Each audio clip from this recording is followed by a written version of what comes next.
Download this code from codegive.com, link in the description below. OK, let's dive deep into Affinity propagation clustering. This tutorial will cover the core concepts, strengths, weaknesses, practical considerations, and provide a detailed Python code example using scikit-learn. What is affinity propagation clustering? Affinity propagation is a clustering algorithm that differs from traditional methods like k-means in a fundamental way. It doesn't require you to specify the number of clusters beforehand. Instead, it works by considering each data point as a potential exemplar, cluster center, and iteratively exchanging messages between data points to determine which exemplars are most suitable. It's a message passing algorithm at its heart. Key concepts and terminology. Asterisk data points. Asterisk these are the objects you want to cluster.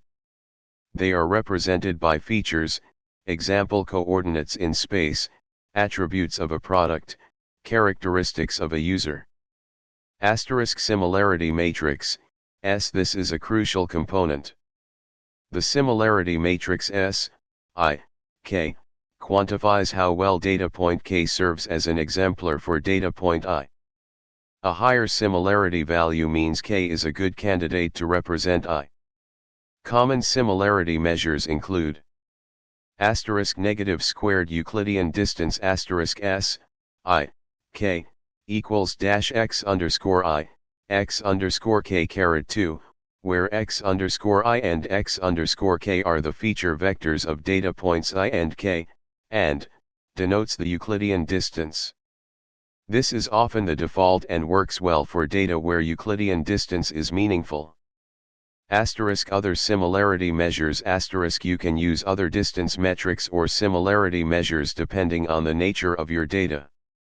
For example, cosine similarity for text data or correlation for time series. Asterisk responsibility matrix, R. The R, I, K, represents the responsibility that data point K has in being the exemplar for data point I. It reflects how well suited point K is to serve as the exemplar for point I, considering other potential exemplars for I. Asterisk availability matrix, A. The A, I, K, represents the availability of data point K to serve as an exemplar. It reflects how appropriate it would be for point I to choose point K as its exemplar, considering the support for this choice from other points that K should be an exemplar. Asterisk exemplar asterisk an exemplar is a data point that is considered to be a representative of a cluster. Asterisk criterion asterisk the algorithm operates iteratively, updating responsibility and availability matrices until the exemplar choices stay constant or a maximum number of iterations is reached. The chosen exemplars define the clusters. Algorithm steps, simplified.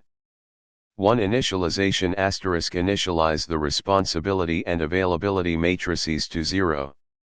The similarity matrix is pre-calculated. 2. Iteration asterisk repeat the following steps until convergence or a maximum number of iterations is reached.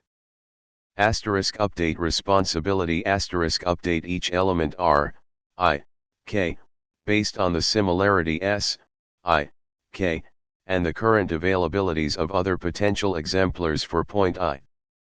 The goal is to find the most suitable exemplar for I. Asterisk update availability asterisk update each element A, I, K, based on the responsibilities of other points that point K should be an exemplar, and the responsibility that point K takes for itself. This determines if K is available to serve as an exemplar. 3. Exemplar selection asterisk after the iterations, each data point is assigned to the exemplar that maximizes the sum of its responsibility and availability, argmax underscore K, R, I, K, plus A, I, K. The data point K that maximizes the sum for itself is an exemplar. 4. Cluster assignment asterisk assign each non-exemplar data point to the cluster of its chosen exemplar. Detailed explanation of responsibility and availability updates. The update rules for responsibility and availability are the heart of the algorithm. Let's break them down. Asterisk responsibility update, R, I, K. The responsibility R, I, K, is updated as follows. In words, the responsibility of point K being an exemplar for point I is the difference between the similarity of K being the exemplar for I, S, I, K, and the maximum similarity of any other point K, other than K, being the exemplar for I, considering the availabilities of those other potential exemplars. The max term essentially penalizes K if there's another more attractive exemplar for I, considering availabilities. Asterisk availability update, A, I, K. The availability A, I, K, is updated as follows. Let's break this down into two cases. Asterisk case 1, I, equals K, non-self availability. The availability of point K being an exemplar for a different point I is the minimum of 0 and the sum of positive responsibilities that other points have for K being their exemplar, plus the responsibility that K has for itself being an exemplar, R, K, K. This essentially means that K is more available to I if other points also think K is a good exemplar, and if K thinks it is a good exemplar for itself. The min 0 ensures that availability cannot become positive unless K has a strong self-responsibility, R, KK, and sufficient support from other points. Asterisk case 2, I equals K, self-availability. The availability of point K being an exemplar for itself is the sum of positive responsibilities that other points have for K being their exemplar. It's essentially the accumulated support for K to be an exemplar from other points. Damping, important for convergence. To prevent oscillations in the responsibility and availability values, a damping factor, usually between 0.5 and 1, is often applied during the updates. Where R_new and A_new are the newly calculated values, and R_old and A_old are the values from the previous iteration. Damping makes the updates more gradual. The preference parameter. The preference parameter is a value that is added to the diagonal of the similarity matrix, S, I. It has a crucial impact on the number of clusters found. Asterisk higher preference asterisk leads to more exemplars, more clusters. Each data point is more likely to consider itself as a potential exemplar. Asterisk lower preference asterisk leads to fewer exemplars, fewer clusters. Data points are less likely to consider themselves as exemplars, and they'll favor grouping around existing strong candidates. Asterisk setting preference equal to the median of similarities asterisk a common heuristic is to set the preference equal to the median of the similarities in the similarity matrix. This tends to produce a moderate number of clusters that are reasonably representative of the data. Strengths of affinity propagation asterisk. Asterisk doesn't require number of clusters to be specified asterisk a major advantage over k-means and similar algorithms. Asterisk handles complex data well asterisk can identify clusters with non-spherical shapes and varying densities. Asterisk each data point can potentially be an exemplar asterisk offers flexibility in finding representative clusters. Weaknesses of affinity propagation asterisk. Asterisk computational complexity asterisk can be computationally expensive, especially for large data sets, as it requires calculating and storing the similarity matrix, n(2), memory, where n is the number of data points. The iterative updates can also be time-consuming. Asterisk sensitivity to the preference parameter asterisk the number of clusters found is significantly influenced by the choice of the preference value. Experimentation is often needed to find a suitable value. Asterisk memory intensive asterisk storing the similarity matrix can be a problem for very large data sets. Asterisk convergence not guaranteed asterisk while damping helps, the algorithm might still not converge in some cases. Asterisk not well suited for high-dimensional data. Asterisk the curse of dimensionality can affect the similarity calculations, making clusters less meaningful. When to use affinity propagation. Asterisk you don't know the number of clusters in advance. Asterisk you need to find clusters of varying shapes and densities. Asterisk your dataset is not too large, due to memory limitations. Asterisk you're willing to experiment with the preference parameter to find the best clustering. Asterisk when other algorithms fail due to non-convex clusters. Python code example, using scikit-learn. Explanation of the code.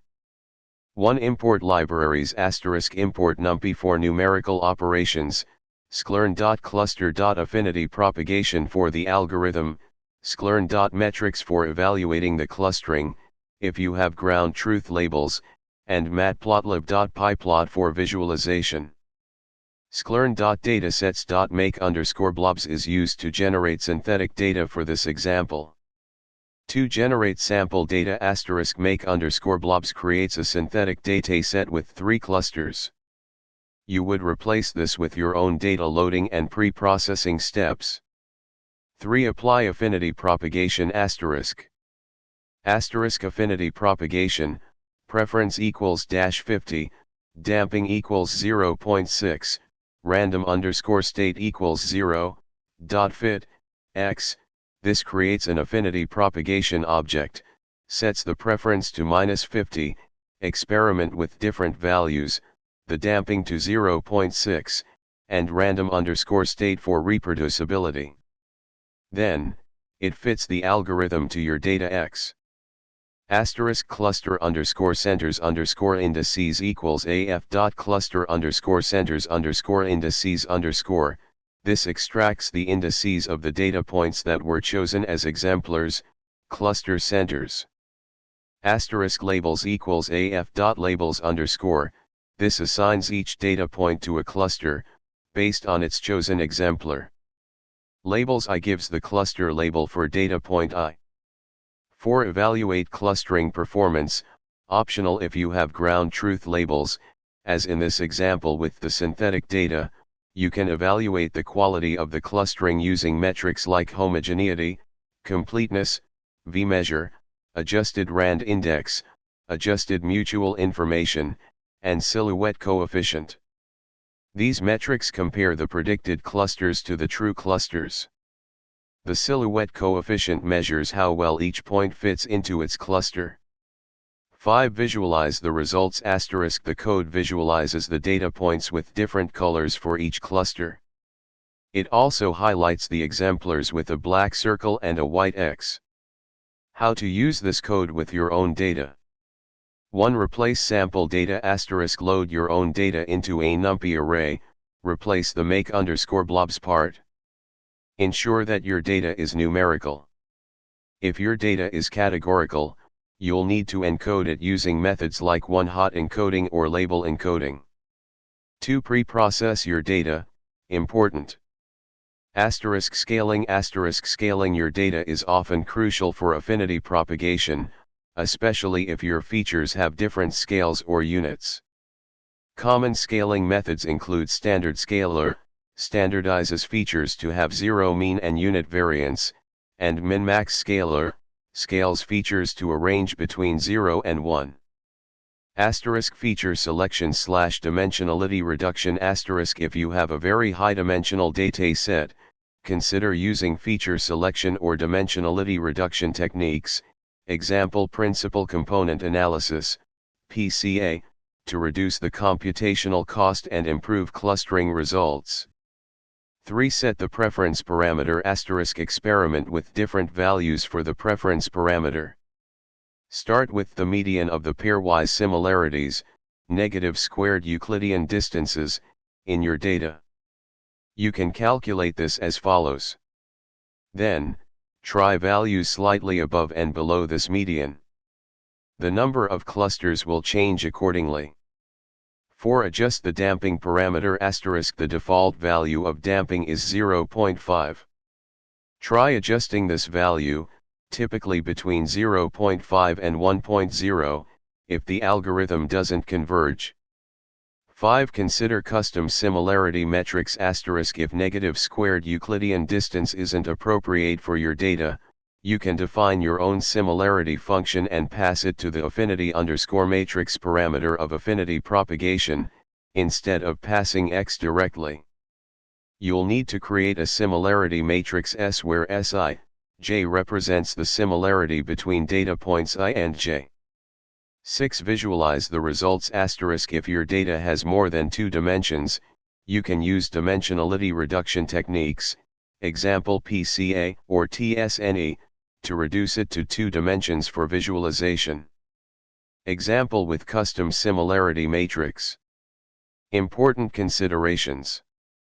Data understanding * before applying affinity propagation, or any clustering algorithm, carefully understand your data. Consider the meaning of your features, the appropriate similarity measure, and the potential impact of pre-processing steps. Parameter tuning * affinity propagation is sensitive to the preference parameter.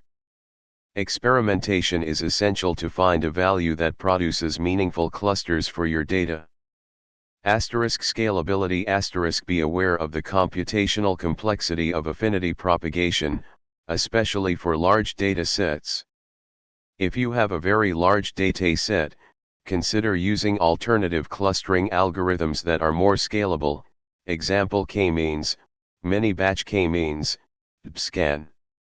Evaluation * if you have ground truth labels, evaluate the quality of your clustering using appropriate metrics. If you don't have ground truth labels, use internal validation metrics, example silhouette score, Davies-Bouldin index, to assess the quality of the clusters. This comprehensive tutorial should give you a strong foundation for understanding and using affinity propagation clustering. Remember to adapt the code and techniques to the specific characteristics of your data. Good luck.